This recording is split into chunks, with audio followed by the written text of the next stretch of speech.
जी, स्वागत है आप सबका अंग महाजनपद के सबसे पुराने और भरोसेमंद न्यूज प्लेटफॉर्म अंगवानी पर। आज के इस विशेष चर्चा पे, जैसा कि हमने कहा था पहले और हम थोड़ा लेट भी हो गए, उसके लिए माफी भी चाहते हैं। आज का विषय है हिंदी पखवाड़ा में हिंदी के साथ साथ जो हमारी राजभाषा है, भारतीय भाषाओं के विकास पर चर्चा।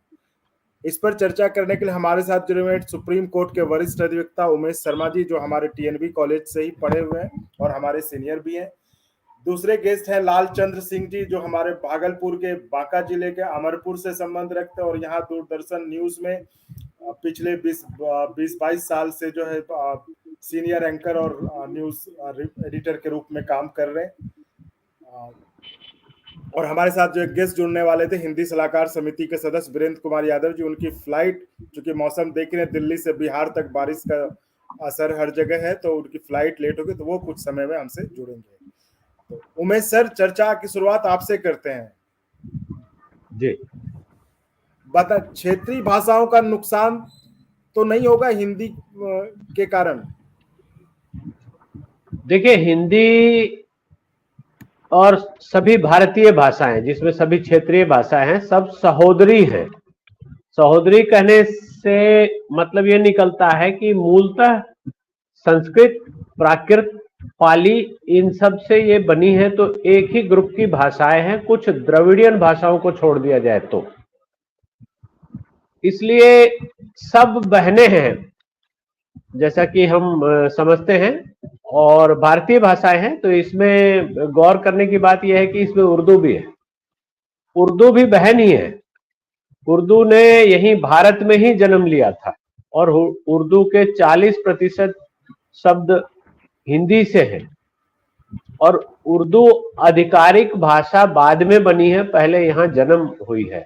उसमें संस्कृत के भी शब्द हैं, उसमें भारतीय भाषाओं के, सभी भाषाओं के शब्द हैं, बंगला के भी शब्द हैं, सब कुछ है। तो कहीं कोई नुकसान नहीं होगा, हमारा डायलॉग बहुत अच्छा होगा। इसका एक बहुत आपके सवाल का सबसे सटीक उदाहरण मैं ये देता हूं कि जो तमिल फिल्म के गाने हैं, उसको हम गाते गुनगुनाते हैं या नहीं है उत्तर भारत में, जो हिंदी क्षेत्र बोला जाता है, और तमिल के जो सुपरस्टार हैं वो नॉर्थ के जो हिंदी भाषी क्षेत्र है वहां के भी सुपरस्टार हैं।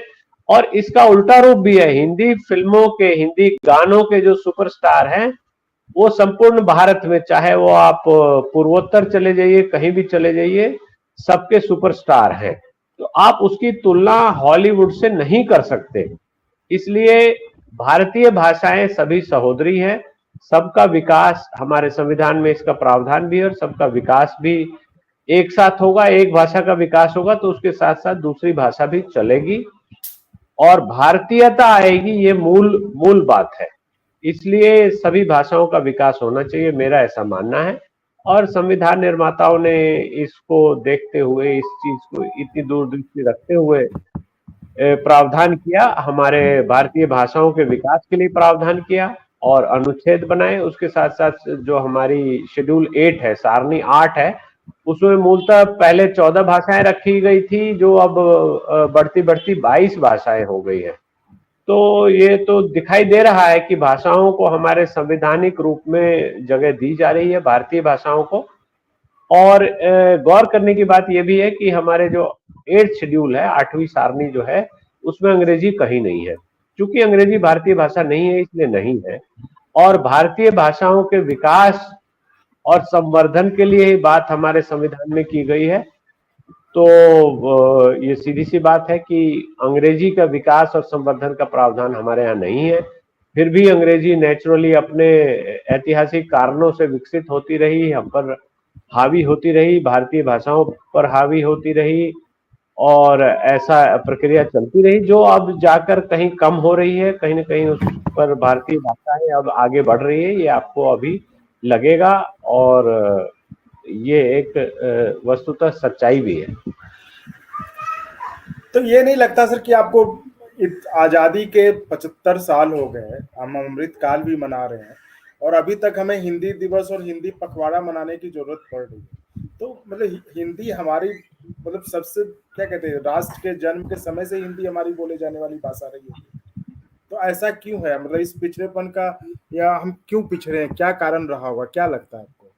इस पर लालचंद देखिए, सिंह जी और आप दोनों से जवाब हाँ चाहूंगा जी। जी, जी मैं उमेश पहले सर, आप आपकी बताएं। बात समाप्त कर पहले मैं अपनी बात समाप्त कर लूं। आप देखेंगे कि हमारी भाषाओं को आपस में लड़ा दिया गया। अंग्रेजों ने जैसा फूट डालो शासन करो उनकी नीति थी, तो उस कूटनीति में उन्होंने वो सफल रहे और भाषाओं को लड़ाया। द्रविडियन ग्रुप जो भाषाओं का है वो देवनागरी ग्रुप से लड़ गया। और उसके बाद जब शासन जब स्वाधीनता आई और शासन ने स्टेट रीऑर्गेनाइजेशन जब किए तो लिंग्विस्टिक्स बेसिस पर किए। वो एक ऐतिहासिक गलती मुझे अब लगती है, क्योंकि आप लिंग्विस्टिक्स बेसिस पर बॉर्डर खींचेंगे तो इसका मतलब आप भाषाई आधार पर विभाजन कर रहे हैं। और इसमें एट्रिजन जो पैदा हुआ, जो आपसी में संघर्ष भाषाओं में पैदा हुआ, उसके कारण अंग्रेजी का वर्चस्व बना रहा और भारतीय भाषाएं उस पर हावी नहीं हो सकी बहुत दिन तक। लेकिन अब धीरे धीरे शुरू हो गया है। वैसे आप मानेंगे कि आप भारत के किसी कोने में चले जाएं, आपको कोई भाषा नहीं आती हो, आपको सिर्फ हिंदी आती हो, तो वहां हिंदी बोलने वाले, और अगर नहीं बोलने वाले हैं तो समझने वाले मिल जाएंगे। और इसका प्रयोग आप करके देख लीजिए, एक हिंदी गाना गाकर वहां देख लीजिए, लोगों का स्वर मिलने लगेगा आपके साथ। तो हिंदी हमारी राजभाषा है और इसका संवर्धन हो रहा है। जी लालचंद जी, अपने विचार अब बताइए। जी बिल्कुल। सबसे पहले तो महेश सर आपको नमस्कार, चंदन जी, चंदन सर आपको नमस्कार, दर्शकों को नमस्कार। और बहुत ही अच्छी चर्चा, और इस चर्चा में मुझे बुलाने के लिए बहुत बहुत धन्यवाद।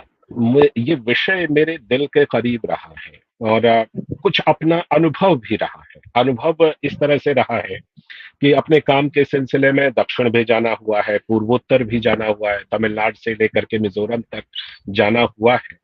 और वो कुछ अनुभव मैं रखूंगा तो निश्चित रूप से मुझे लगता है कि वो उपयोगी बात होगी। सबसे पहली बात तो ये कि जो संपर्क भाषा, हम सब जानते हैं कि अंग्रेजी का महत्व, कोई अगर अंग्रेजी के विरोध में भी कुछ बोलता है तो कम से कम संपर्क भाषा के रूप में उसके महत्व को स्वीकार करता है।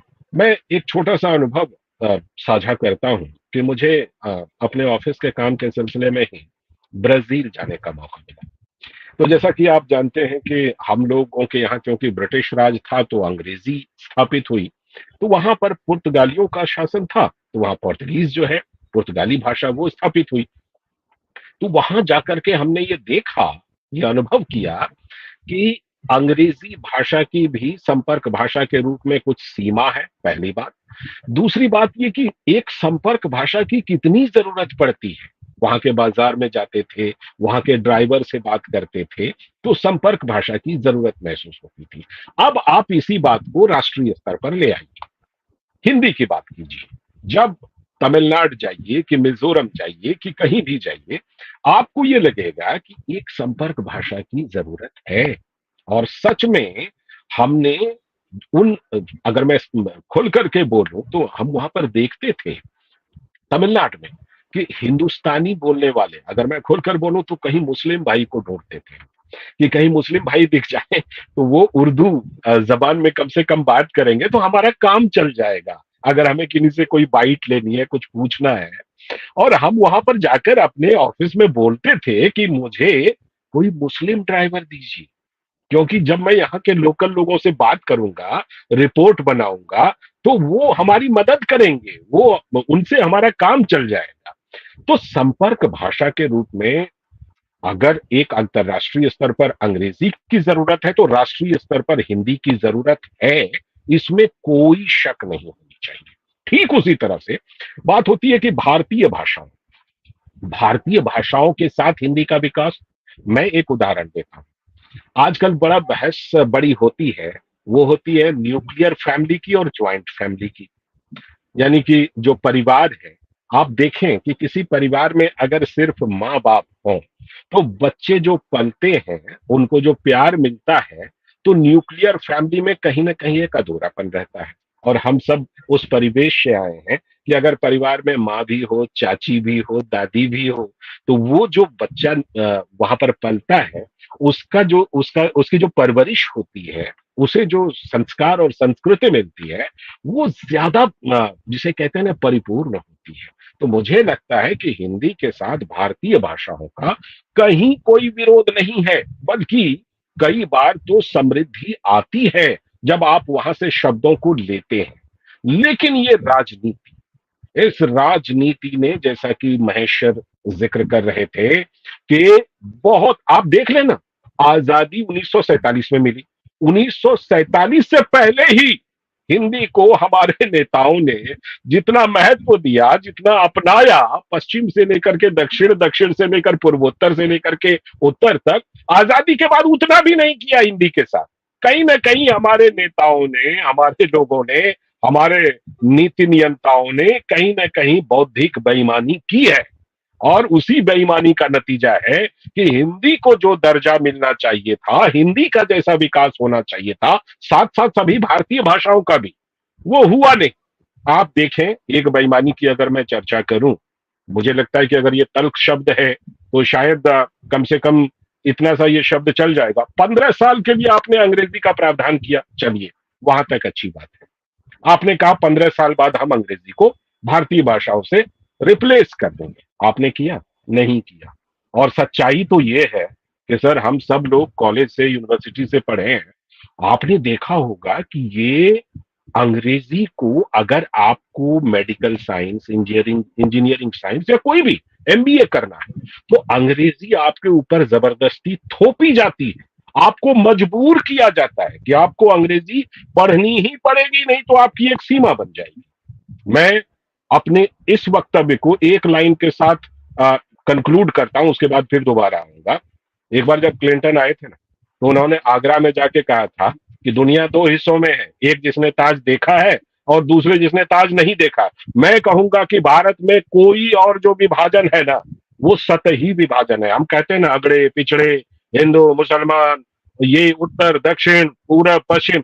मैं कहता हूं कि भारत, आज के भारत का जो विभाजन है, वो ये है कि एक भारत वो है जो अंग्रेजी जानता है, जिसके पास अवसर ही अवसर है, अपार अवसर है, और एक भारत वो है जो अंग्रेजी नहीं जानता, वो हिंदी जानता है, तमिल जानता है, तेलुगु जानता है, मराठी जानता है, उसके पास अवसरों की एक सीमा है।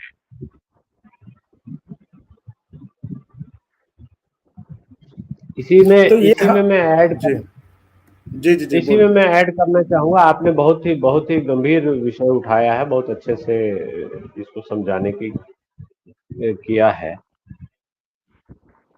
हम सभी ये भूल जाते हैं, चूंकि हम, अंग्रेजों ने हम पर राज किया और हमारी मानसिकता या हमारे राजनेता जो भी रहे, उनकी मानसिकता उस तरह की रही, गुलामी का कहीं ना कहीं रहा। यही प्रतीक रहा कि हम आईपीसी को, सीआरपीसी को आज तक ढोते रहे। लेकिन साथ साथ हमने अंग्रेजी को भाषा न मानकर अंग्रेजी को ज्ञान समझने की भूल कर दी। अंग्रेजी मात्र एक भाषा है, ये हमको देखना होगा, समझना होगा। आप कहीं भी जाएं, जो जहां अंग्रेजी बोली जाती है, जैसे ब्रिटिश एरिया में चले जाए, आयरलैंड में या कहीं भी, तो वहां तो हर कोई अंग्रेजी बोलता है, उनकी भाषा है। तो हमने क्या, हम जो हमारी मानसिकता थी, हमने देखा कि कोई फर्राटे से इंग्लिश बोल रहा है, डॉक्टर साहब हैं, वकील साहब हैं, या कोई ब्यूरोक्रेट साहब हैं, तो लगता था कि ये बहुत ही ज्ञानी है, वो कहीं ना कहीं भय हम पर क्रिएट कर देता है। लेकिन इसका दूसरा पहलू देखिए कि डॉक्टर किसी ग्रामीण क्षेत्र में जाकर, डॉक्टरी तो अंग्रेजी में उन्होंने पढ़ी, अब वो गए हैं ग्रामीण क्षेत्र में, अब उसको अंग्रेजी के शब्द, पेशेंट, जिससे जो पेशेंट आया, जिसको बुखार है या कोई बीमारी है, तो उससे डायलॉग उनका नहीं हो पाता है, वो दूरी बना के रखते हैं, वो हानिकारक है हमारे सिस्टम के लिए, मेरा ऐसा मानना है। और जो दूसरा विषय आपने कहा कि मेडिकल में या इंजीनियरिंग में पढ़ने के लिए अंग्रेजी थोपी जाती है, ये भारत और भारत जैसे कुछ जो गुलाम देश रहे हैं वहीं की प्रक्रिया रही है।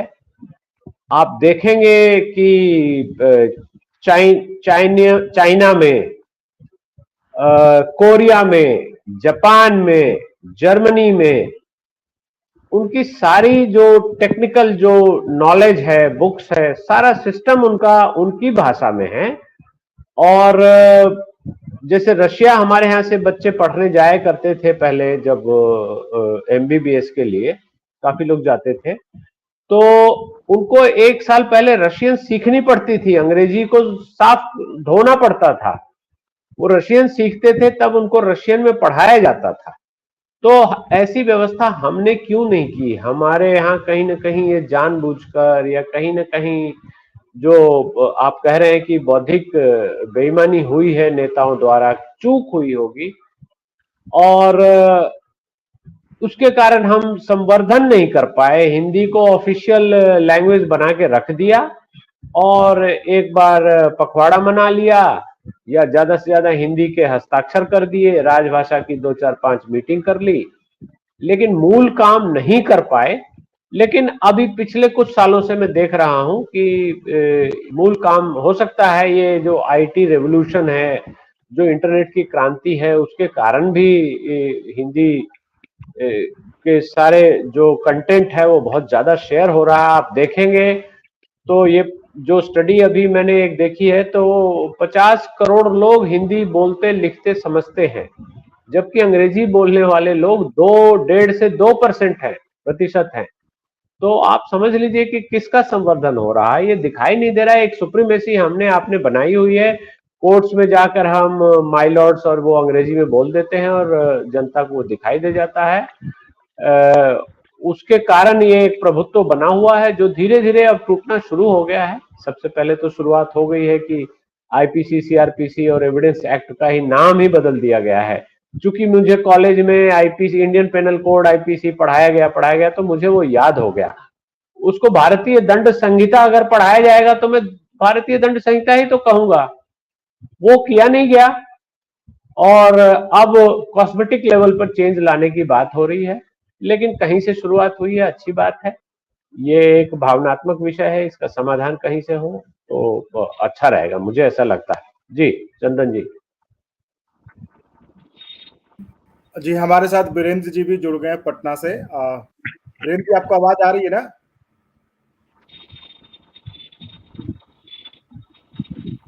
खैर चलिए, इनका लगता है नेटवर्क म्यूट है। नेट अपने को अनम्यूट कीजिए वीरेंद्र जी। तो मेरा ये सवाल था कि अगर हमें ये पता था कि अंग्रेजों द्वारा फूट डालने के लिए जो भाषाई तौर पे हमें विभेद करने की कोशिश की गई, तो ये इतने 70 साल 75 साल के बाद भी तमाम, देखिए, हर तरह के पार्टियों का राज आ गया देश में, तो इसको ठीक करने की कोशिश क्यों नहीं की गई? क्यों नहीं हिंदी को एक राष्ट्रभाषा के रूप में अभी तक मान्यता मिली? और जिस तरह से देखते हैं चाइना या ब्राजील, कहीं के दूसरे देशों के लोग वो अपनी भाषा में बोलते हैं, लेकिन हम जा जाते हैं, हम उनकी भाषा में बोलने लगते हैं। तो ये तो हमारे राजनीतिक नेतृत्व को अब तक देखना चाहिए था। और इसमें हर पार्टी, किसी एक पार्टी को नहीं हम दोष दे सकते, क्योंकि अब तो हर पार्टी की सरकार रह चुकी है देश में। इस पे आप दोनों के विचार जानना चाहूंगा। अगर मैं बात रखूं और मुझे अनुमति दें तो मैं ये कहूंगा चंदन सर कि आप देखें कि हमारे समाज की कुछ बुनियादी चीजें हैं, जिसे कहते हैं ना कि हमारे डीएनए में चीजें, क्या डीएनए में चीजें हैं कि आप देखें भारतीय समाज में लंबे समय से संसाधनों पर, अवसरों पर एक छोटा तबका जो है कुंडली मार के बैठने की प्रवृत्ति रखता है और एक बड़े तबके को महरूम रखता है चीजों से। मैं ये समझता हूं कि ये जो मानसिकता है, ये मानसिकता आजादी के बाद भी जारी रही, वो नहीं रहनी चाहिए थी। जो भी नीति नियंता हुए, राजनेता हुए, बड़े बड़े नौकरशाह हुए, जो भी हुए, उनकी ये मानसिकता रही कि हम एक ऐसा दायरा बना करके रखें जिसमें कि जो कंपटीशन करने वाले लोग हैं उनकी संख्या कम हो जाए। आप मान लें अगर अंग्रेजी का वर्चस्व बना रहा, तभी तो सबसे पहले कम से कम 80-90%, 95% लोग फिल्टर आउट हो गए, बचे 5-10%। अब उसी में कंपटीशन करना है, उसी में अवसर पाना है, तो काम आसान हो गया उनका, जो कुंडली मार करके बैठना चाहते थे। एक तो मुझे लगता है कि ये इस मानसिकता ने, चाहे वो राजनेताओं की मानसिकता हो, बड़े बड़े नौकरशाहों, नीति नियंताओं की मानसिकता हो, उनकी इस मानसिकता ने इसमें बड़ा रोल किया। और दूसरी बात ये कि मुझे ऐसा लगता है कि अंग्रेजी को लेकर के यहां इसलिए भी लोग बढ़ते रहे और बढ़ाते रहे कि जिसे कहते हैं ना कि कई चीजों को आप छुपाने की प्रवृत्ति रखते हैं कि भाई असलियत सामने ना आ जाए। भारतीय भाषाओं में बातें आएंगी तो बहुत सारे लोग जानेंगे, बहुत सारे लोग समझेंगे। ये चीजें कहीं ना कहीं ये मानसिकता भी रही है कि अंग्रेजी के साथ इसको चलाते रहो ताकि ये आम जनों तक, एक बड़े वर्ग के तक पहुंचे ही नहीं। और ये इस देश में मुझे लगता है कि इस देश ने बहुत बड़ी चीज खोई है। आप बताएं, आज हम बात करते हैं ना कि आधी आबादी को अधिकार दीजिए, क्यों भाई? अगर मान लीजिए वो जनसंख्या में 45% 48% महिलाएं हैं, तो उनकी प्रतिभा का आप इस्तेमाल कीजिए, हर चीज में इस्तेमाल कीजिए, अच्छी बात है। इसीलिए क्योंकि आप इस्तेमाल करेंगे तभी आप अपने टैलेंट का 100% उपयोग करने की दिशा में बढ़ेंगे। मुझे ऐसा लगता है कि ये बहुत बड़ी गलती हुई है कि आपने टैलेंट को तो वहीं मार दिया है। ऐसे लोग सत्ता में और पदों पर रहे जिन्होंने बस रट लिया कि बाबर केम इनटू 1526, बाबर केम इन 1526, ये रट करके उन्होंने परीक्षा पास की और परीक्षा पास करके ऊंचे ऊंचे पदों पर बैठ गए और बैठने के बाद उन्होंने यही काम किया कि एक बड़े तबके को बाहर कर दिया। बड़े तबके में वो टैलेंट छुपा हुआ है। आज आप देखिए, आज अब सोशल मीडिया का जमाना है, तो सोशल मीडिया में आपको ऐसी ऐसी चीजें मिल जाएंगी कि आपको अपने ऊपर लगेगा कि मैं जहां पर बैठा हूं, इस पद के हकदार तो हजारों लोग सोशल मीडिया पर दिख रहे हैं जिनको अवसर नहीं मिला। ये मैं तब कह रहा हूं जब हमने एक फेयर कंपटीशन के साथ इसको हासिल किया है। और जब आपने कंपटीशन से ही भाषा के नाम पर बहुत सारे लोगों को महरूम कर दिया, तो आपने कितना बड़ा अन्याय किया है लोगों के साथ, देश के साथ, देश की विकास की संभावना के साथ। बहुत बड़ा ये मुझे लगता है कि अन्याय हुआ है। पॉजिटिव पहलू पर हम जरूर बात करेंगे। महेश सर बोल भी रहे थे कि क्या क्या चीजें हो रही हैं, तो निश्चित रूप से हम लोग पॉजिटिव पहलू पर भी बात करेंगे। लेकिन फिलहाल हुआ क्या है इस पर तो यही बात समझ में आती है। चंदन लाल जी, इन सर का नाम उमेश जी है। उमेश सर, आप बताएं। अच्छा, हाँ, मैं माफी आपका चाहता जो हूँ। मूल सवाल जो आपका था उसका जवाब मैं देता हूं कि संविधान सभा में राजभाषा को लेकर बहुत बड़ी डिबेट हुई थी। कई दिन डिबेट चलने के बाद सबने संविधान सभा में जो सारे अनुच्छेद जो बनाए गए थे वो सर्वसम्मति से बनाए गए थे। चूंकि सर्वसम्मति नहीं बन पा रही थी भाषा को लेकर, कुछ लोग कहते थे उर्दू को चल रहने दीजिए, कुछ संस्कृत को कहते थे, द्रविडियन ग्रुप के लोग कहते थे। तो आप डिबेट पढ़ेंगे जो कि पब्लिक डोमेन में है, तो आप पढ़ सकते हैं। लेकिन सर्वसम्मति से 343 अनुच्छेद 343 सर्वसम्मति से पारित हुआ कि हिंदी देवनागरी रूप में संघ की भाषा होगी। तो हिंदी को वो स्थान तो हमने दे दिया, राष्ट्रभाषा हमने नहीं बनाया, लेकिन हमने राजभाषा बनाया उसको। तो सर्वोपरि तो हमने कर दिया हिंदी को। अब उसके विकास और संवर्धन से संबंधित जो भी बहुत सारी गतिविधि हुई है, और उसमें कहीं ना कहीं हम पिछड़े हैं, ये तो मुझे भी लगता है।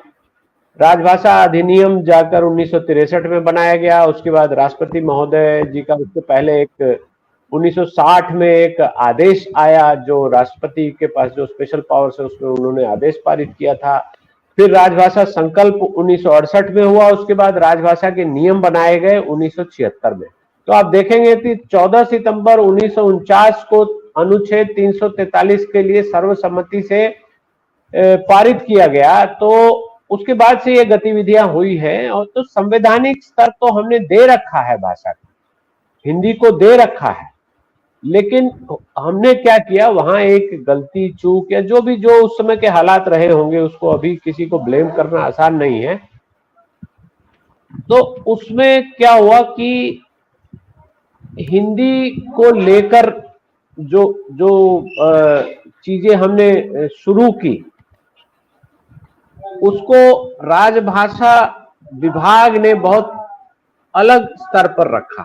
और 15 साल के लिए कहा गया कि अंग्रेजी, चूंकि अंग्रेजों के शासन काल के बहुत सारे डॉक्यूमेंट, बहुत सारे जजमेंट, बहुत कुछ अंग्रेजी में था, तो उसको अंग्रेजी में रहने दिया जाए, धीरे धीरे उनकी हिंदी आ जाएगी तो हिंदी में उनका प्रयोग शुरू हो जाएगा, जो कि गहनता से किया नहीं गया। और जैसा अभी लालचंद्र जी ने बोला कि कुछ लोग चूंकि उसको कॉर्नर करना चाहते थे, 5% लोग या 4% लोग, उसको, उसका वर्चस्व उन्होंने आर्टिफिशियल मीन से बनाए रखा।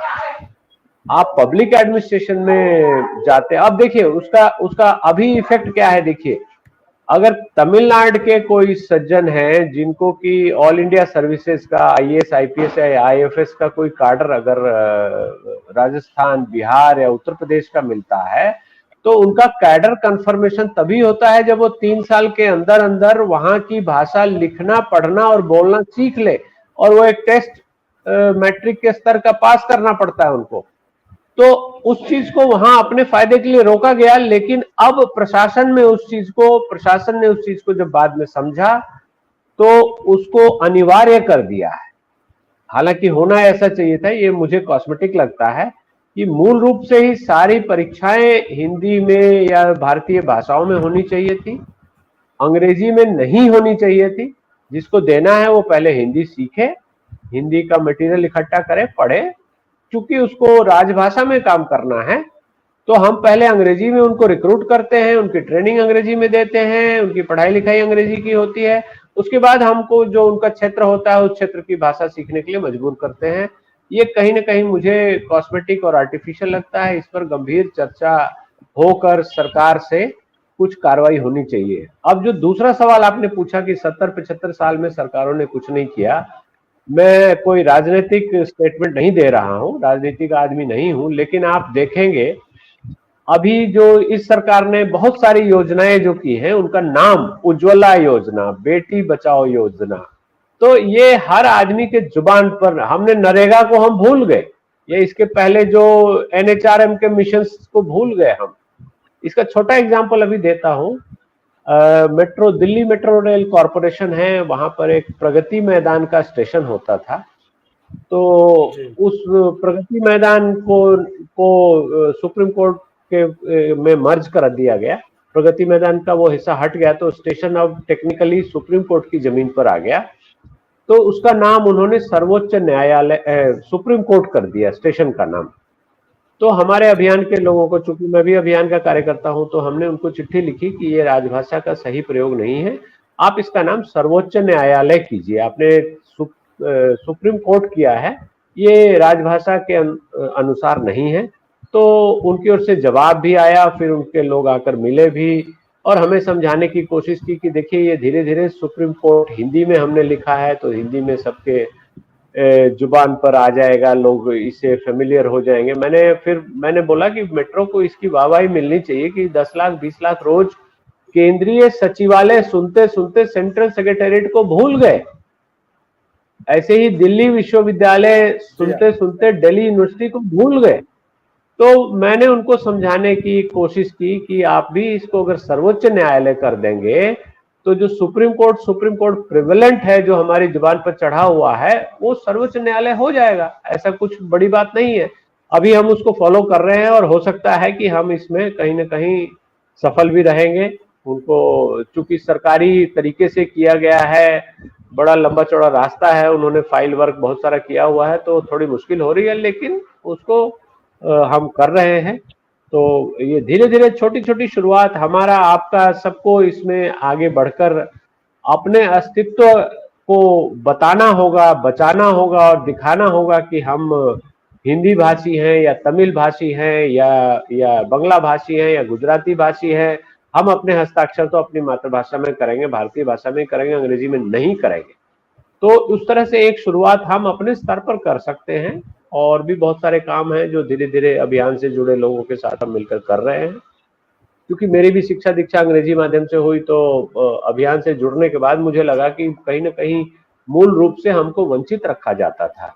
हम पहले अपनी मातृभाषा में या अपनी भाषा में हिंदी में सोचते हैं, उसको ट्रांसलेट करके फिर बोलते हैं अंग्रेजी में।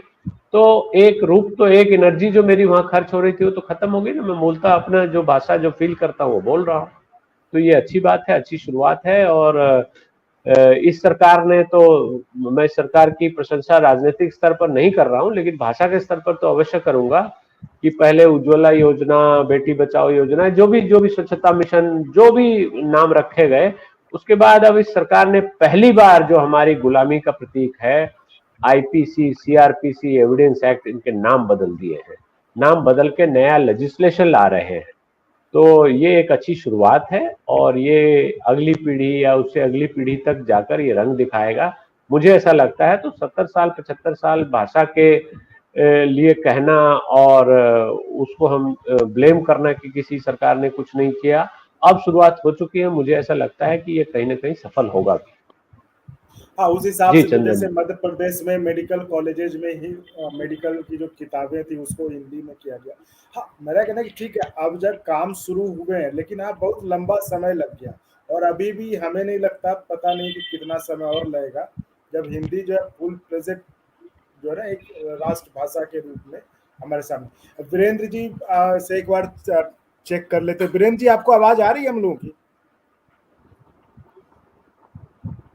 आप अनम्यूट करिए अपने को, आप म्यूटेड हैं। वीरेंद्र जी का लगता है नेटवर्क अभी भी सही नहीं है। कोशिश कर रहे हैं, देखते हैं। वो जो माइक वाला निशान आप उस पर उंगली करें, वो दबाएं तो वो ठीक हो जाए, अनम्यूट हो जाएंगे आप। तब तक एक बात मैं बता दूं जो चर्चा में बहुत कम लोग जानते हैं, हम भी अभियान से जुड़ने के बाद हमने जाना। 1922 में मुस्तफा कमाल पाशा तुर्की के बने जनरल। हाँ, तो उन्होंने बोला सबसे पहले बोला कि ये सारी अंग्रेजी ये किताबें सब जला दो, हटा दो, ये करो, हम अंग्रेजी का नहीं मानते।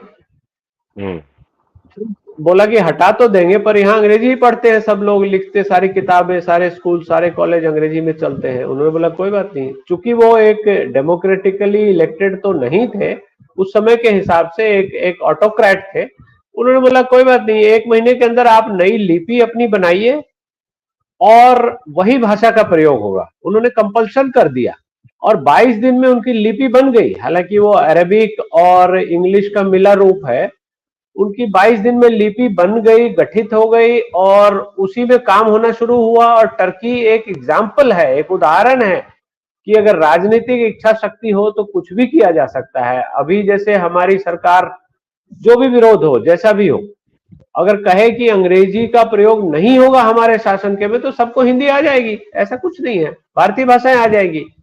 हमारे संसद में भी तो होता है ऑनलाइन, जो तमिल में जो सदस्य, माननीय सदस्य बोलते हैं सांसद, वो वहीं पर, अब तो वो खैर ऑटोमेटेड हो गया है, एआई बेस्ड हो गया है, तो सबके कान में आपने देखा होगा कि ये लगा होता है, वो ऑटोमेटेड होकर, ट्रांसलेट होकर, उनको ऑडिशन होकर वो हिंदी में या जौन सा भाषा बटन दबाए उस भाषा में वो सुनने को आपको मिल जाता है। तो ये तो टेक्नोलॉजी की मदद से ये किया जा सकता है, ये कोई बहुत बड़ी बात नहीं है। राजनीतिक इच्छा शक्ति होती है। हो सकता है मुस्तफा कमाल पाशा को 22 दिन लगे हो सकता है हमारी सरकार को 22 घंटे ही लगे, हम एआई बेस्ड कुछ करें तो हो सकता है। यही जहाँ आपने सही उदाहरण दिया तुर्की वाला, यही मैं करता, अगर तुर्की ऐसे कर सकता है तो हमारे यहाँ भी हो सकता था। ठीक है, हमने अभी कुछ स्टेप्स लेने शुरू किए हैं जिसके फल भी सामने आ रहे हैं। जैसे आपने जो उदाहरण दिए थे मध्य प्रदेश के मेडिकल कॉलेजेस के, ये सब उदाहरण सामने आ रहे हैं। हो सकता है हो जाए, लेकिन कितना समय लगेगा ये नहीं पता। जैसे तुर्की में किया, उन्होंने ऑर्डर कर दिया कि भाई करना है तो करना है, कर दिया उन्होंने, ठीक है। इन सब चीज से, जैसे आप लीगल क्षेत्र से हैं, लीगल क्षेत्र में मान लीजिए इसको हम हिंदी कर देते तो दिक्कत नहीं आएगी। लीगल में उसमें टर्मिनोलॉजीज होते हैं जो कोर्ट में बहस करते हैं, तो उसमें दिक्कत आई, मतलब सही रहेगा या जटिल हो जाएगी प्रक्रिया? मैं इसके पहले जो हमारा कानूनी क्षेत्र में जो प्रावधान है वो थोड़ा बता दूं ब्रीफ में जी। 343 तो राजभाषा तय करती है। राजभाषा का मतलब जो राजकीय काम है वो हिंदी में हो गए, वो अलग बात है। अच्छा, उसके अलावा 348 सारे राजकीय काम, मतलब सरकारी हिंदी में काम होंगे। जितने भी होंगे वो हिंदी में होंगे। अच्छा, नहीं, वो चूंकि वो उसको सीमित कर दिया गया केंद्र सरकार तक, तो और वो हो भी नहीं सकता। हाँ, हम जैसे बंगाल सरकार का काम बंगला में होगा, लेकिन जो वहाँ की बंगाल में राष्ट्रीय भाषा होगी। अगर बंगाल में कोई केंद्र का ऑफिस है, जैसे इनकम टैक्स ऑफिस है वहां पर, या कोई और सेंट्रल एजेंसी है, तो उनका काम राजभाषा में होना चाहिए था। ये एक प्रावधान है। अब आता है 348 हमारे लिए न्यायालय की भाषा, उच्च न्यायालय और सर्वोच्च न्यायालय की भाषा के लिए प्रावधान किया गया 348 अनुच्छेद 348 में। इसमें यह प्रावधान किया गया कि शुरू के 15 साल अंग्रेजी में काम चलेगा, और ये प्रस्तावित किया गया था कि धीरे धीरे हम मेरी सबको जारी है क्या? ट्रांसलेट करके।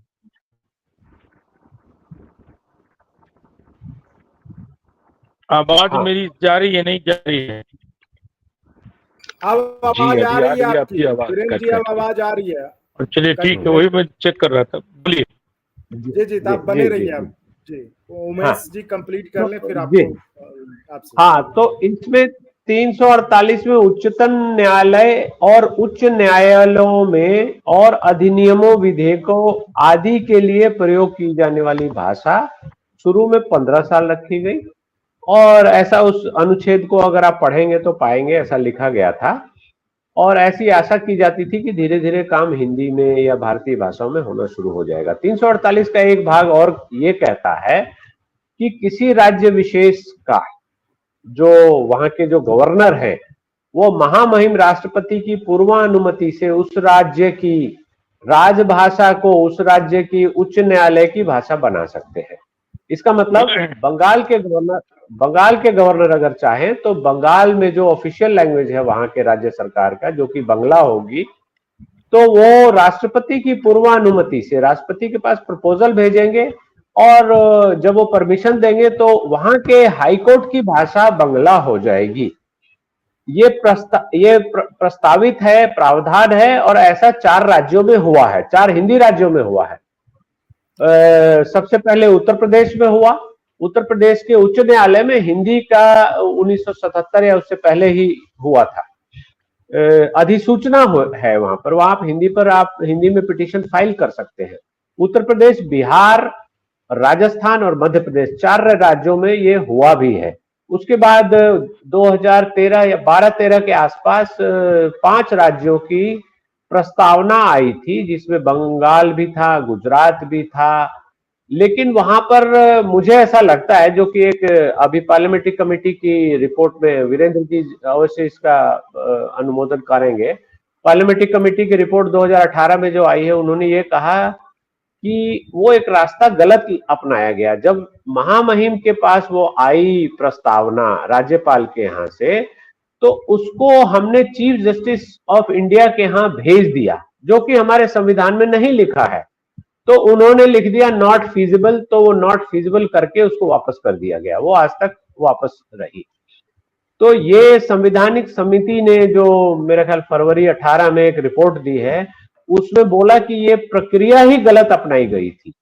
तो अभी भी बहुत सारे राज्यों ने, बहुत सारे राज्यपाल महोदयों ने राष्ट्रपति की पूर्व अनुमति के लिए उस राज्य की राजभाषा के लिए प्रस्तावना भेजा हुआ है। और इन 4 जो राज्य मैंने बताया वहां पर हिंदी में, चूंकि चारों की राजभाषा हिंदी है, तो हिंदी में काम होता है। वहां पर बहस भी हिंदी में सुनी जाती है, पिटीशन भी हिंदी में फाइल की जाती है, और बाकी कार्रवाई भी हिंदी में होती है। बिहार से संबंधित एक केस मैंने किया था, इसलिए मैं उसका उल्लेख करना चाहूंगा। बिहार में मेरा ख्याल 9 मई 1972 की अधिसूचना है, जिसमें यह कहा गया था कि रिट और इनकम टैक्स अपील के अलावा सारे कार्यवाही हिंदी में उच्च न्यायालय में हो सकेगी। तो अभी मेरे ख्याल 2-3 साल पहले 18 या 19 में एक पिटीशन वहां हैबियस कॉर्पस की हिंदी में फाइल की गई, तो बोला गया चूंकि ये रिट है तो इसको आप हिंदी में नहीं कर सकते, अंग्रेजी में लाइए। तो उस पर विरोधाभास हो गया, 2 अलग अलग डिवीजन बेंच की अलग अलग जजमेंट थी, तो एक स्पेशल बेंच बनाई गई थी, 3 जज वहां बैठे थे। तो उसमें मुझे भी सौभाग्य प्राप्त हुआ, जो पिटिशनर थे उनमें एक पार्टी बने, वो मुझे दिल्ली से मैं पटना उस बेंच के पास गया, जाकर हमने बहस की, तो बेंच ने उस बात को माना और हमारी आर्गुमेंट ये रही कि जब लेटर पीआईएल होती है, हमारे संविधान में प्रावधान नहीं था, लेकिन 1900 मेरे ख्याल में 1983 वगैरह के आसपास से जो हुसैनी यारा खातून की चिट्ठी पोस्ट कार्ड आया, तो उस पर कॉग्निजेंस लेके पीआईएल में कन्वर्ट कर दिया गया। तो आप क्या समझते हैं, केरल का आदमी अंग्रेजी में चिट्ठी थोड़ा भेजेगा, वो तो मलयाली में भेजेगा। तो मैंने फिर इस बात को, ये उस कंटेक्स्ट में आया होगा उस समय जो अधिसूचना आई थी, लेकिन अब जब पीआईएल आप लेटर पिटिशन कन्वर्ट कर सकते हैं पीआईएल में, तो वहां भाषा का कोई रोक नहीं होनी चाहिए। सुप्रीम कोर्ट में और हाई कोर्ट में बहुत सारी पिटिशंस बहुत सारी भाषाओं में आती हैं, तो उन्होंने अपने यहाँ अनुवादक रखे हैं, धीरे धीरे अनुवाद करके उन चीजों को वो जजेस के सामने रखते हैं, और ऐसा कई बार हुआ है कि उस पर कॉग्निजेंस लेकर सुओ मोटो पीआईएल कन्वर्ट भी की गई है। तो ये एक शुरुआत है, धीरे धीरे बहुत सारी चीजें हो रही हैं और मुझे आशा है कि और भी चीजें होगी। और हाँ, एक चीज मैं बोलना भूल गया कि ये अधिवक्ता, सभी अधिवक्ताओं को जानना चाहिए कि सीपीसी में प्रावधान है, जो सीपीसी का सेक्शन है 137, वो ये कहता है कि अधीनस्थ न्यायालयों में, अधीनस्थ मतलब court subordinate to high court, इसका मतलब डिस्ट्रिक्ट कोर्ट सारे हो गए और रेवेन्यू कोर्ट हो गए, या जो ट्राइब्यूनल स्टेट में होते हैं, बहुत सारे एजुकेशन ट्राइब्यूनल होते हैं, ट्रांसपोर्ट ट्राइब्यूनल होते हैं, टैक्सेशन के ट्राइब्यूनल होते हैं उस राज्य में, तो वहां वो सारे सबऑर्डिनेट कोर्ट्स है, court subordinate to high court माने जाते हैं।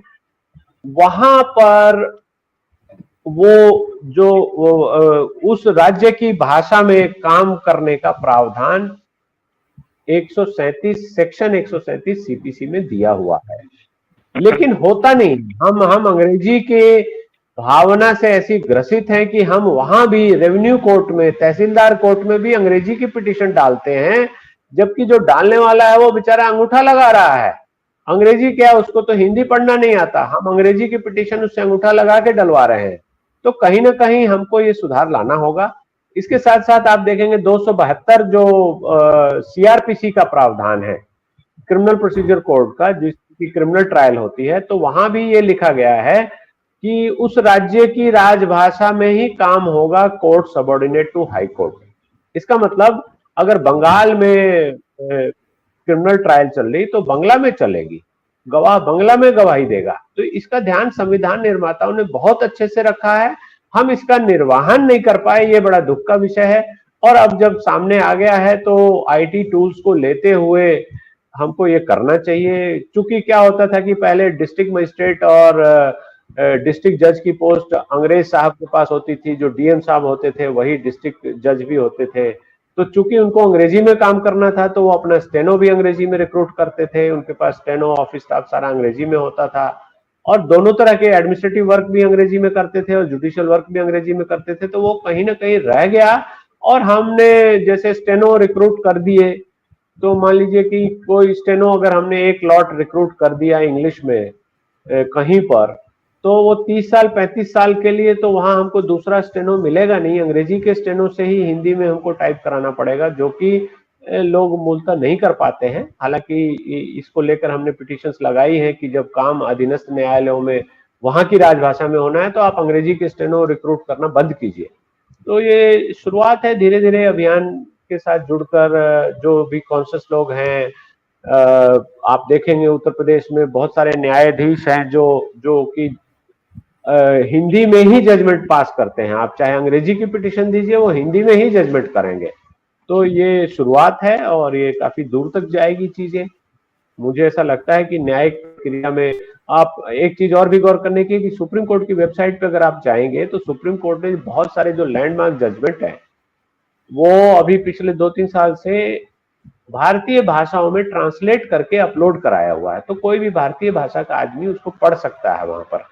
ये जरूरी नहीं है कि अंग्रेजी ही आपको जानना होगा। तो इस तरह से शुरुआत तो हो गई है, लेकिन मुझे लगता है विजय उस दिन होगी जब हम सुप्रीम कोर्ट में, या जिसको हम सर्वोच्च न्यायालय कहें, कि सर्वोच्च न्यायालय में, उच्चतम न्यायालय में हम जाकर हिंदी में पिटीशन लगाएंगे और हिंदी में बहस करेंगे या किसी भारतीय भाषा में पिटीशन लगाएंगे और उस भाषा में बहस करेंगे, तब हमारी विजय मानी जाएगी।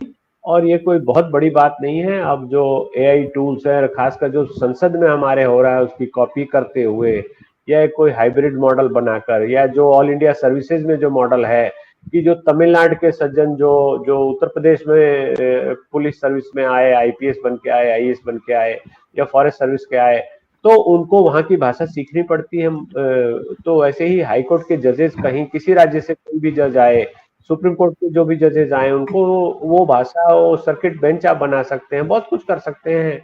एआई बेस्ड टेक्नोलॉजी है, अब तो ऑटोमेशन है, तो आप कुछ भी कर सकते हैं। इसलिए हमें जो न्याय है जनता के लिए, जनता को न्याय जनता की भाषा में देने की कोशिश करनी चाहिए, ताकि न्याय का मूल रूप बना रहे। जब वो झगड़ा हुआ या जब कोई विवाद हुआ या जब कोई क्राइम हुआ, तो जब वो हिंदी में जब वो बोल रहा था, तो उस चीज को गवाही में अंग्रेजी आप कैसे बना सकते हैं, ये एक मूल प्रश्न है।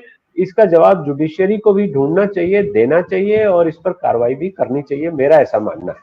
जी चंदन जी। जी आप सही कह रहे हैं। और जाहिर सी बात है कि कोशिश बहुत पहले से भी होती रही है देश में, मतलब भारतीय भाषाओं जो यहाँ के लैंग्वेज है उसमें जजमेंट सुनाया जाए। अब बीरेन जी से आए, बस समय भी हो गया, हम बीरेन जी से सीधे संपर्क। बीरेन जी, आपको आवाज आ रही है हमारी? अब आवाज आ रही है मेरी? आ रही है ना?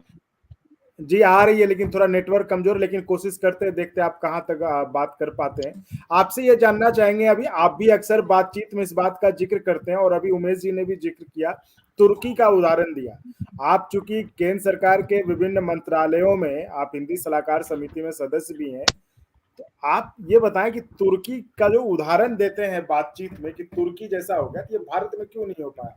क्या राजनीतिक इच्छा शक्ति की कमी थी या कुछ और कारण था?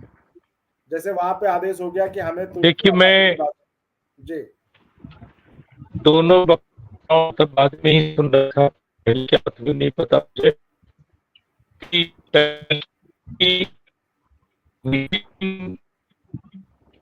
मैं बीरेन सर, आपका नेटवर्क में बहुत इशू है। तो मैं वो पिक्चर बंद करता हूं मैं, तो शायद हाँ नेटवर्क आवाज आ रही है?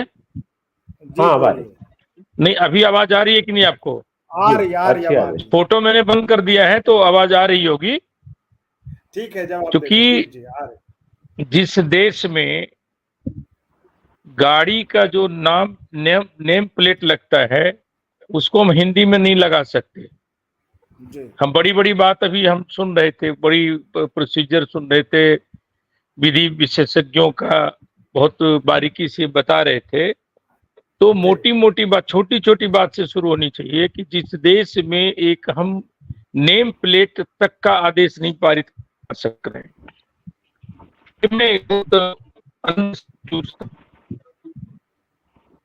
तो जो बात हो रही है, तो कमाल पाशा ने कोई संवैधानिक अड़चन नहीं लगाया, कोई पेपर नहीं लगा, उन्होंने सभी को सुनने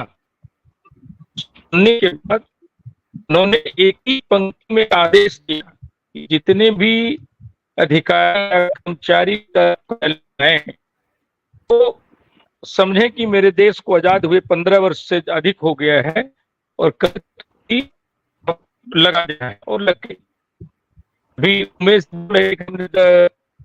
50 बनाई और 15 साल की छूट दी, तो निश्चित रूप से उस छूट में हमने कई त्रुटियां पैदा ये किया कि हम 65 में लगने से पहले 1963 में हम तत्कालीन मंत्री जो 1963 में आपके नेटवर्क में बहुत दिक्कत है।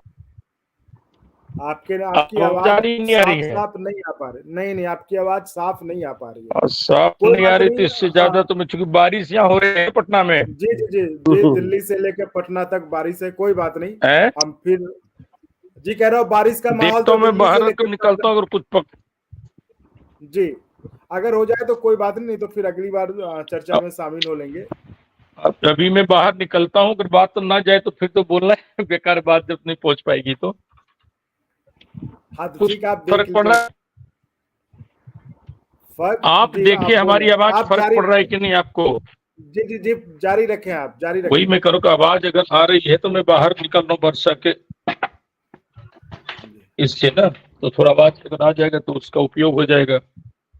जी ठीक है, अब यहाँ से आवाज आवाज ठीक आ है। रही तो मैं बोलना शुरू करूँ मैं फिर? जी जी आप जारी रहे, आवाज आ रही है। हाँ, आवाज आ रही है ना, तो मैं यही आ कह रही रहा है। था कि कोई भी चीज को संविधान में हम कैसे उसको तोड़ते हैं, और संविधान निर्माताओं का जो भी रहा होगा, चूंकि संविधान हम डॉक्टर राजेंद्र प्रसाद जी की हार्दिक इच्छा थी कि संविधान को हिंदी में रचा जाए और हिंदी में पारित करा जाए, और सबसे पहले संविधान सभा में किसी हिंदी भाषी सदस्य ने नहीं, मराठी विष्णु धुलेकर, उन्होंने पहली बार मांग की थी कि हमारे संविधान का चर्चा जो हो वो हिंदी में हो। लेकिन इसके होने के बावजूद भी संविधान का खंडशः जो पाठ पारित होता रहा वो अंग्रेजी में होता रहा, और उसकी अनुवाद हिंदी में करने की शुरुआत की गई। तो मैं एक बार राहुल शंकरत्यान जी का आत्मकथा में उन्होंने लिखा, क्योंकि वो संविधान के अनुवाद समिति में थे, तो उन्होंने कहा कि मुझे संविधानिक भाषा का ज्ञान नहीं होने के कारण अनुवाद करने में मुझे बहुत ही कठिनाई होती थी। तो चूंकि विद्वान थे तो उन्होंने उस चीज को स्वीकारा। तो होता क्या कि संविधान बनाने की जल्दी और अनुवाद की देरी में हमने संविधान को अंग्रेजी में पारित किया, और बहुत लोग को मैंने जब संविधान सभा ने खंड से अंग्रेजी में पारित किया तो बाद में बात आई कि क्या हम संविधान को हिंदी में पारित नहीं करेंगे। तो अध्यक्ष महोदय ने बताया कि संविधान आपको अनुवाद की प्रति आएंगी, उसको आप हस्ताक्षर में पढ़ करके पारित करेंगे। जब तक संविधान सभा का काम खत्म हो चुका था और 278 सदस्यों ने अंग्रेजी में और 282 सदस्यों ने हिंदी में हस्ताक्षर करके उसको पारित किया। और मुझे तो ताज्जुब हुआ कि डॉक्टर लक्ष्मीकांत सिद्धवी जो इतने विधिवेत्ता थे, उन्होंने लिखा कि हमने हिंदी में संविधान पारित किया। तो ठीक है, इनका लगता है नेटवर्क चला गया, कोई बात नहीं। तो अब बस हम एक दो सवाल करके, लगता है काफी विलंब भी हो चुका है। एक तो ये सब सुन के मुझे लगा कि हिंदी जो है अनुवाद की भाषा रह गई, बनकर रह गई है। उमेश सर क्या होगा? हाँ, इसको बना दिया गया है, सरकारी तंत्र ने बना दिया, अनुवाद की भाषा रह गई है और अंग्रेजी के पत्र में हिंदी में हस्ताक्षर करके राजभाषा के स्टैटिस्टिक्स को बढ़ाया जाता है कि हमने इतने पत्र हिंदी में साइन किए, ये किए, ओके। तो वो उसमें कहीं ना कहीं उस पर गौर करने की आवश्यकता है। हालांकि राजभाषा अधिनियम जो बनाया गया है उसमें कहीं भी प्रोसिक्यूशन का प्रोविजन नहीं है। तो जब तक प्रोसिक्यूशन का प्रोविजन नहीं होगा तो उसका पालन नहीं होगा, ये मेरा ऐसा मानना है। और हो सकता है ये सरकार इस चीज पे काफी गौर कर रही है। हमें भी कई बार मौका मिला कि इन चीजों को सरकार के सामने लाया जा सके, हम लाते रहे हैं, लिखते रहे हैं, बताते रहे हैं। आप देखेंगे एक बहुत ही इंपॉर्टेंट चीज है कि हमारे, आप देखिए जो जो YouTube पर वीडियोस बन रहे हैं, जो रील्स बन रही हैं, वो कितनी हिंदी में है और कितनी इंग्लिश में, आप देख लीजिए, आपको पता लग जाएगा।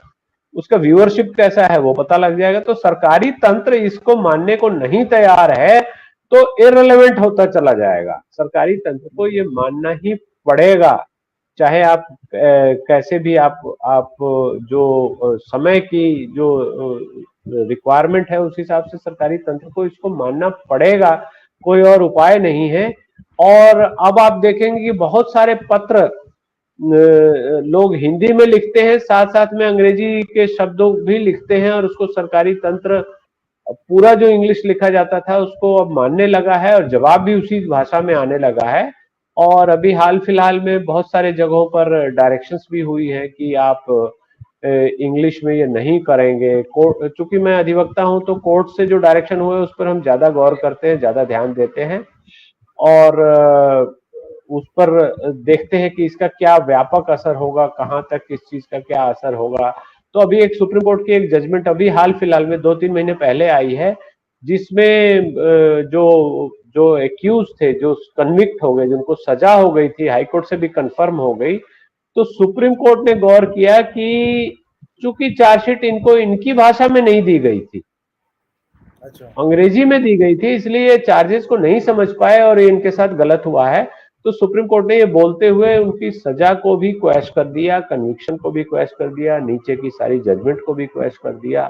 तो ये सीधा भाषा से संबंधित कोई डायरेक्शन नहीं है, लेकिन एक चीज तो एस्टेब्लिश हुई ना कि न्याय, एक नागरिक का न्याय उसकी भाषा में होना चाहिए। हालांकि वो कन्विक्ट थे, उन्होंने वो ऑफेंस किया था, उनको वो डिफेंस मिल गया, एक फायदा उसका मिल गया। तो ये सब चीजें शुरुआत है और इस पर हम लोग गौर करते हैं जब भी ऐसा होता है। सुप्रीम कोर्ट ने ये किया है तो हम लोग इस पे चर्चा भी करते हैं और देखते भी हैं, समझते भी हैं। साथ ही साथ आप देखेंगे कि बहुत सारी वेबसाइट्स हैं गवर्नमेंट की जिसमें कि सारे फॉर्म आपसे अंग्रेजी में भराए जाते हैं, सारा नाम, सारी हेडिंग अंग्रेजी में है, तो वो तो राजभाषा का उल्लंघन है, सीधा सीधा उल्लंघन है। आपको हिंदी में पहले रखना है। जो राजभाषा अधिनियम और जो रूल्स बने हैं वो ये कहते हैं कि किसी भी पदाधिकारी का नाम हिंदी में ऊपर लिखा जाएगा, अंग्रेजी में नीचे लिखा जाएगा, उसका अनुपालन अच्छा। नहीं होता। तो हम ये नियमावली में है, ये दिया हुआ। अच्छा, ये नियम है कि हिंदी में ऊपर लिखा जाएगा और इंग्लिश में हाँ, नीचे, लेकिन ऐसा हाँ, जो नियमावली 1976 में नियमावली बनी है उसमें ये सब प्रस्तावित है और प्रावधान है, लेकिन ये नहीं होता। तो हम आप जो साधारण नागरिक हैं, हमको क्या करना है? आईटी टूल्स का यूज करना है, वहां का एक स्क्रीनशॉट लिया, फोटो खींचा, वीडियो बनाया, कुछ भी किया, कंप्लेंट सज्जन की कर दी, आप देखिए चेंज होना शुरू हो जाएगा। क्योंकि पार्टिसिपेटरी डेमोक्रेसी हमको बनाना है। हम ये नहीं कर सकते कि सरकार ही करेगी, हम भी तो नागरिक है, हमारा भी कर्तव्य है। सबसे पहले हम अपने हस्ताक्षर हिंदी में कर सकते हैं। जब आप एटीएम मशीन पर जाए तो जब पूछता है कि आप इंग्लिश में continue, whether you want to continue in English और हिंदी, तो आप हिंदी करें, अपनी भाषा करें। और ऐसा अभी हुआ भी है। मिनिस्ट्री ऑफ कंज्यूमर अफेयर्स ने डायरेक्शन दिया है कि जो ये वार्निंग है, ये सब सारी भाषाओं में लिखी जाए। तो ये शुरुआत है और इस पर हम बैठकर, किनारे में बैठकर क्रिटिसाइज करते हैं, ये अच्छी बात नहीं है। हमको पार्टिसिपेट करना चाहिए और हमको उसमें आगे आकर सबसे पहले हम अपने बैंक में हस्ताक्षर जाकर चेंज कराएं।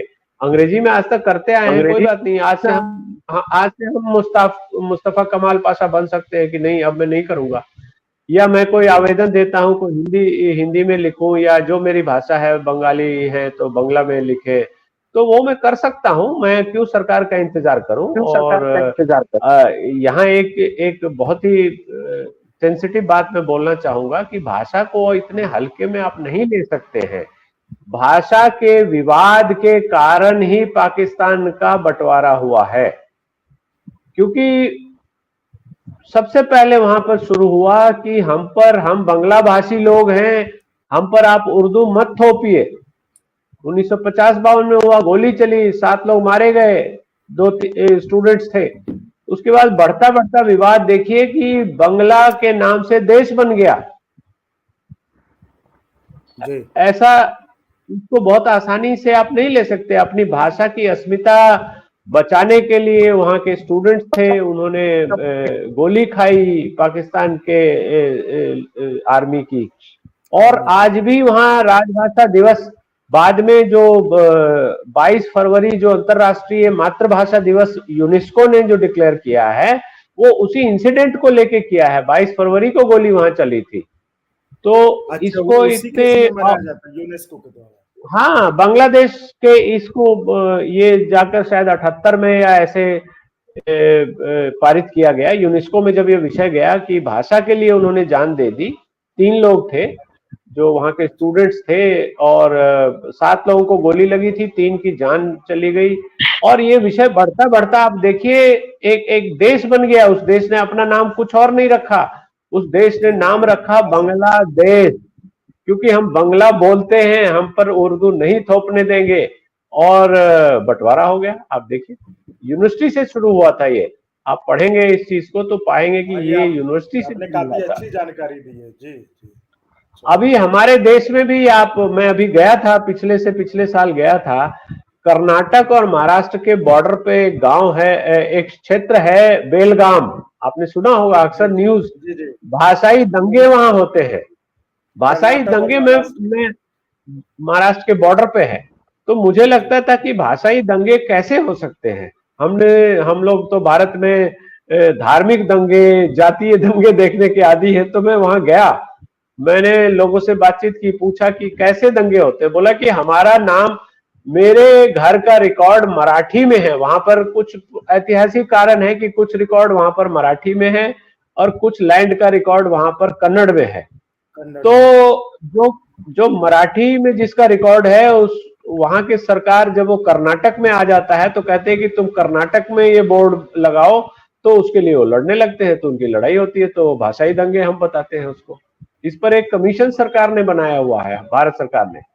और अभी आप देखेंगे कि मेरे ख्याल है 86-87 में भी अबोहर फजिल्का नाम कर 2 तहसीलें हैं पंजाब और हरियाणा में, उनका डिस्प्यूट चलता है कि हम पंजाब के साथ हैं या हरियाणा के साथ है। तो वहां डोर टू डोर सर्वे किया गया था कि आप पंजाबी बोलते हैं या हरियाणवी बोलते हैं। अच्छा। तो ये उस पर तय किया गया कि ये गांव, ये तहसील किसके साथ जाएगी, मेजॉरिटी जो भाषा बोलती है उनके साथ जाएगी। तो आप भाषा के सवाल को इतने हल्के में या इतना अस्तित्व विहीन या इररिलेवेंट नहीं बोल सकते, या अंग्रेजी में जिसको हम बोलते हैं what rubbish you are talking, ऐसे बोल के काम नहीं चला सकते। ये हमारा मूल भाव है, हमारी संस्कृति का भाव है। और हम अपनी संस्कृति से जुड़े हुए हैं, तो हम अपनी भाषा से ही अपनी संस्कृति का जुड़ाव रख पाएंगे, अपनी संस्कृति को बचा पाएंगे, अपनी संस्कृति का संवर्धन कर पाएंगे। एक विदेशी भाषा हमको अपना मूल रूप, अपने मूल भाव को व्यक्त करने में कभी भी सहायता नहीं कर सकती है, और कहीं नहीं कर नहीं पाई है आज तक, और हम कर नहीं पाते हैं। आप देखेंगे कि बहुत लोग मजाक उड़ाते हैं कि आप टाई का हिंदी शब्द बताइए, या ट्रेन का बताइए, या टेलीविजन का या कंप्यूटर का बताइए। तो खासकर स्टेशन का ज्यादा पूछते हैं लोग। हाँ, स्टेशन का बताइए या क्रिकेट का बताइए, ऐसे चीजें। तो ये सब भारतीय चीजें नहीं है। और उनका जवाब ये होता है कि आप जलेबी की अंग्रेजी बता दीजिए, या आप समोसे की अंग्रेजी बता दीजिए। क्योंकि वहां नहीं होता है तो वहां उसके इंग्लिश शब्द नहीं गढ़े गए, हमारी संस्कृति उससे चली जाएगी। ये हमारे इधर शादी ब्याह में भी जो है ना, जो वर और वधु पक्ष दोनों की तरफ हाँ। खूब होता है कि आप इसका बता दो तो उसका बता दो। हाँ, तो इनके हाँ। साथ चूंकि काफी वक्त हो गया, ये आखिरी सवाल के साथ मैं इसको खत्म करना चाहूंगा।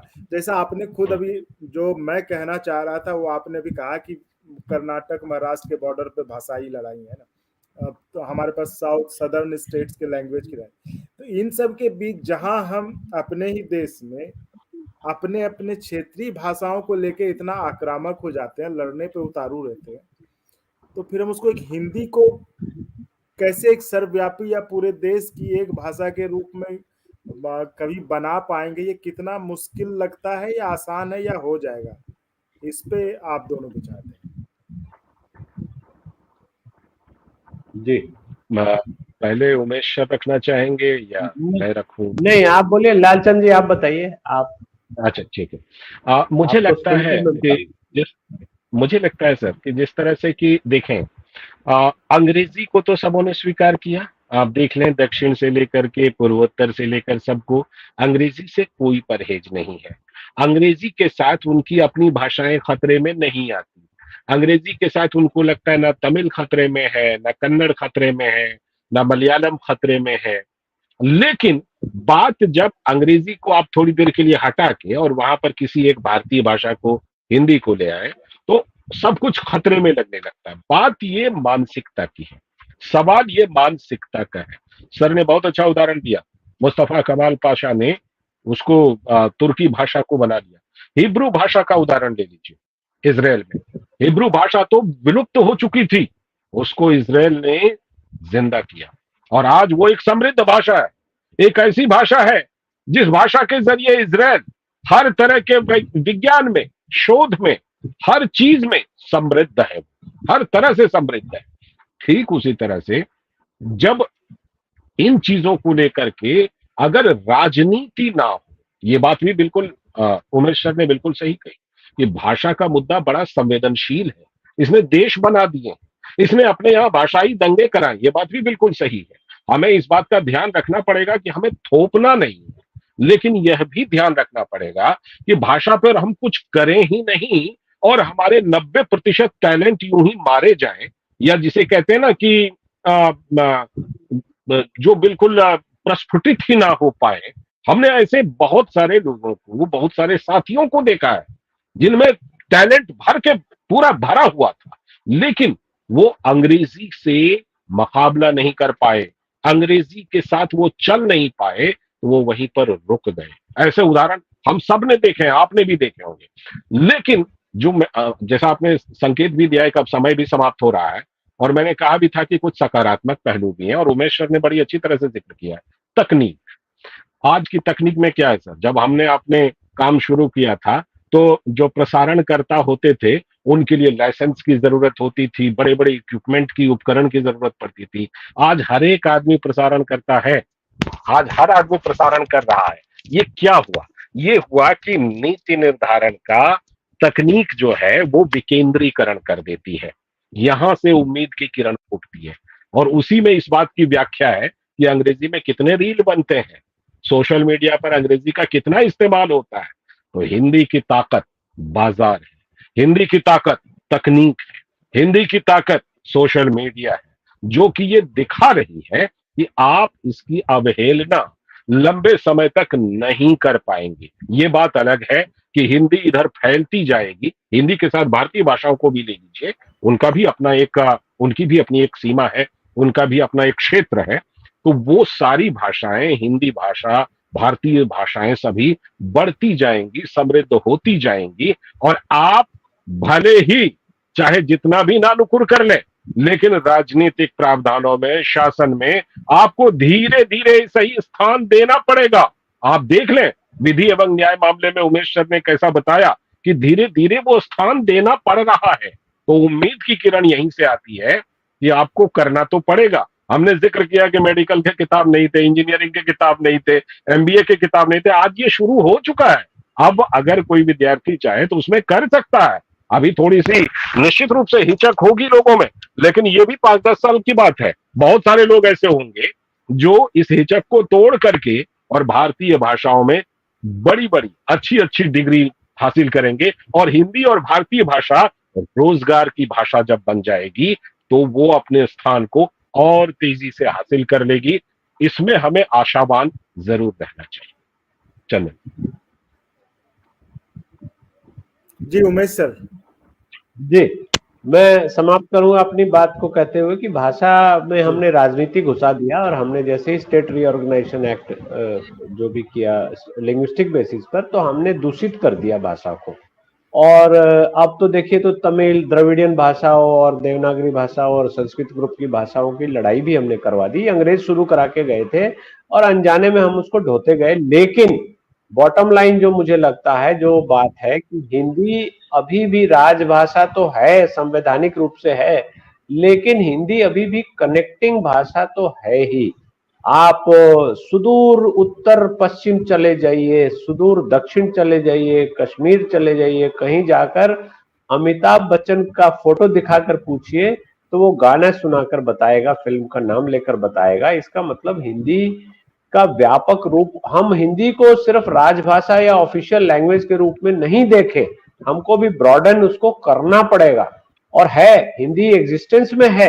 आप कहीं सुदूर किसी गांव, किसी कस्बे, शहर में तो चलो कोई भी मिल जाएगा, इंग्लिश बोल देगा, कुछ भी कर लेगा, ये है। लेकिन जो मैं आपके प्लेटफॉर्म से सरकार को अपील करना चाहूंगा कि हम देखते हैं मेरे पास रशियन कंपनी का या कोरियन कंपनी का रजिस्ट्रेशन सर्टिफिकेट जब आता है तो वो कोरियन में होता है, वो जापानीज में होता है, वो रशियन में होता है।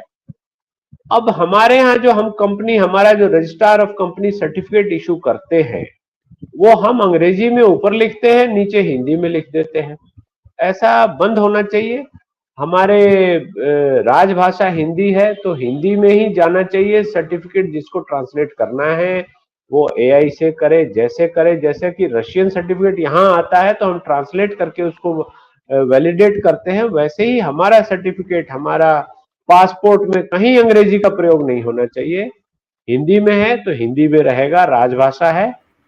बाकी भाषाएं जो भारतीय भाषाएं हैं जो 8वीं अनुसूची में है, उन भाषाओं में हो सके तो उससे अच्छी कोई बात नहीं है, लेकिन हमको शुरुआत हिंदी से करनी होगी, मुझे ऐसा लगता है और आशा करता हूं कि सरकार इस दिशा में कोई ठोस कदम उठाएगी। जो हमारे फॉर्म भरे जा रहे हैं, रिजर्वेशन के फॉर्म भरे जा रहे हैं, ऑनलाइन फॉर्म भरे जा रहे हैं, वो सब हमको हिंदी में होना चाहिए। फर्स्ट चॉइस हमको हिंदी होना चाहिए। जैसा वीरेंद्र जी ने बताया कि हम मोटर व्हीकल के नाम और नंबर नहीं लिख सकते हिंदी में, और हिंदी राजभाषा है, तो हो सकता है इसका लॉजिक कुछ भी रहा हो, लेकिन अब तो रूप इतना बिगाड़ दिया गया कि हमारे घर के बच्चे ही हिंदी में लिखी डिजिट को नहीं पकड़ पाएंगे। चूंकि राजभाषा में इस चीज को देख लिया था उन्होंने, प्रावधान ये किया है कि देवनागरी लिपि में अंग्रेजी के अक्षरों जो न्यूमेरिकल्स है वो यूज होंगे, तो उसमें कोई दिक्कत नहीं है, हिंदी में होना चाहिए। हाँ, रोमन जो उन्होंने मेरे पास है ये अंक, इसमें जो शब्द इन्होंने यूज किया है मैं आपको पढ़ के बता ही देता हूँ।